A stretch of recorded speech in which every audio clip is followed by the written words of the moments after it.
and I was delegated by him to this great forum, which has a lot of common and shared values between all of us. I want to congratulate the government and the people of Fiji and all the members countries on the launch and success of the Pacific Island Development Forum. In a short period of time, the forum and these summits have become an increasingly important platform for dialogue and for developing practical actions. It has also helped focus international attention on the challenges facing the Pacific region and small island nations in general, something in which Fiji has played such a leading role. I can understand why there might be some surprise that the foreign minister of remote Kazakhstan is coming and speaking at this Forum of Pacific Island Nations. It may be indeed a surprise, but I will explain why it is not a surprise. After all, Kazakhstan is the biggest landlocked country in the world. By size, we are the 9th largest country in the world. Of course, this cannot compare to Fiji and many small island states, but still, we have many, and although our climate cannot be described as close as anywhere to be tropical, but still we share the same challenges. The truth is that these differences mask shared challenges and common goals. Take, for example, climate change, which poses such a terrible threat to island nations, and which is the topic of the current forum. The climate change poses huge risk to the quality of life not only to small island states, to the peoples of not only small island states, but other countries, including Kazakhstan. For example, just over a month ago, unusually high temperatures in Kazakhstan led to the glaciers melting, causing a serious flooding in Almaty, our largest city in the south. At the same time, many areas of our country face increased pressure on already scarce water resources because of rising temperatures and more extreme droughts. It is why the overall theme of this week's summit, building climate-resilient green economies, is so important, not just to forum participants, but all countries, whatever our size and location. Without determined and coordinated action at the national, regional, and above all global level to tackle climate change and build sustainable economies, all our futures are under threat. This requires a new, ambitious, and universal agreement under the United Nations Framework Convention on Climate Change. It must be effective, durable, and comprehensive to ensure carbon emissions are reduced. While some progress has been made, much more remains to be done to allow agreement in Paris at the end of this year. This includes global acceptance of our obligation to small island developing states. Your countries face unique challenges through your size, remoteness from major economies and markets, and limited natural resources. And we understand those challenges pretty well.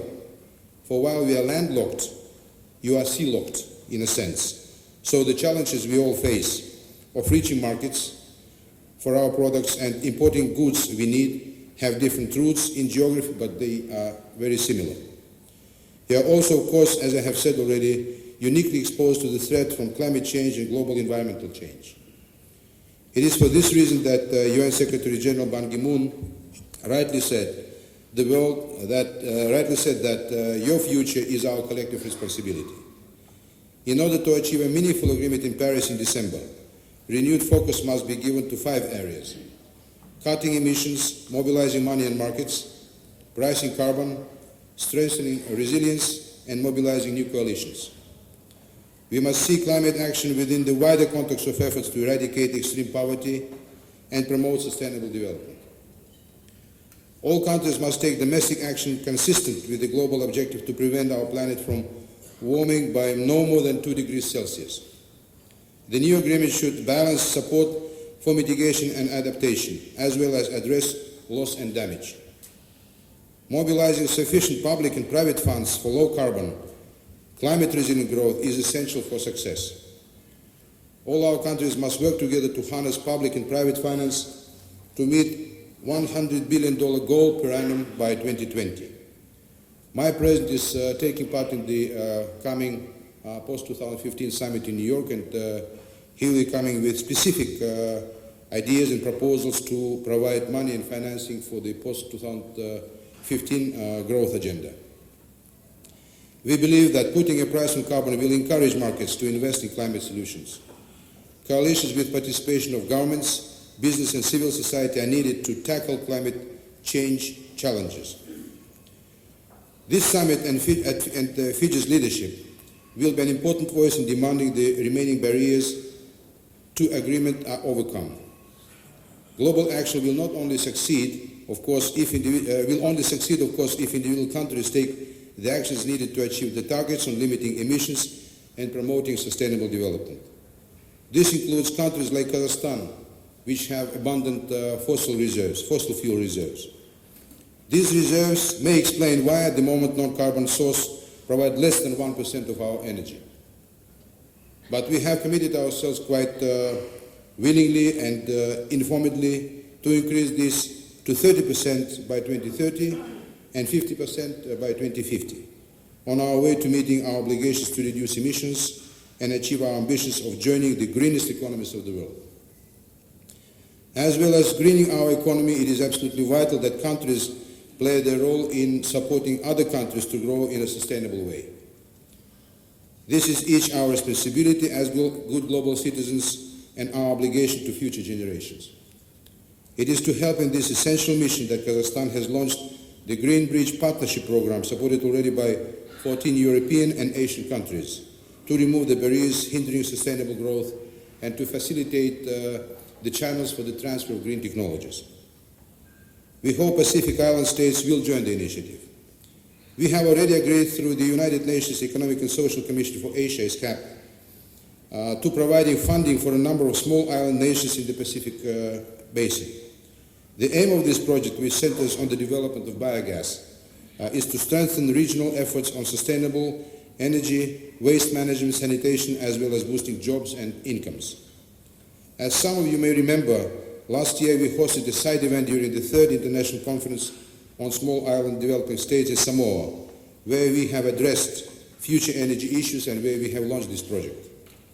Today I can announce we are building on this initiative further by launching, again through ISCAP, a project to promote the institutional development and implementation of green technologies for state agencies in this area. Distinguished delegates, we hope that as well that Expo 2017 in Astana, the international exhibition which we host in 2 years' time, which has the theme, The Future Energy, will be an important driver in encouraging the spread of green technologies. It is the first time such an international event will take place in the former Soviet Union space. Expo 2017 will provide an unprecedented chance to showcase and share the latest developments and knowledge in energy saving and alternative solutions. I'd like to invite all governments present here today to participate in Expo 2017 in Astana in Kazakhstan. In order to help developing states to take part in Expo, together with the International Bureau of Exhibitions, we are putting in place a special program to provide support, technical and financial support for about 60 developing countries to participate in Expo 2017, including small island developing countries. Along with water and food security, energy security is very high on our agenda as we move forward in our bid for UN Security Council's non-permanent seat for 2017-18. No country from Central Asia, an increasingly important region of the world, has sat on the Security Council yet. As an active and committed member of the international community with a strong record of campaigning for peace, disarmament and dialogue, we believe we can make a valuable contribution to the work of the United Nations. I hope that if you share our goals and believe in our belief in the critical importance of the United Nations for our world, we will have your very valuable and needed support for our candidacy. Mr. Chair, thank you very much for this opening remarks. I will be absolutely happy to spend time with you to answer the questions. Of course, I understand for many small and developing countries, Pacific Island countries, particularly this part of the world, Kazakhstan, is a completely different geography. We are a very dry, largest in the world landlocked country. The largest land body in the world is not between the United States and Canada or Mexico. It is between Kazakhstan and the Russian Federation. We have more than 7 0.5 kilometers of land border with our northern neighbor. So we have our own challenges, you have your own challenges. But these challenges are common, therefore we have united our efforts to address those challenges efficiently. Thank you very much.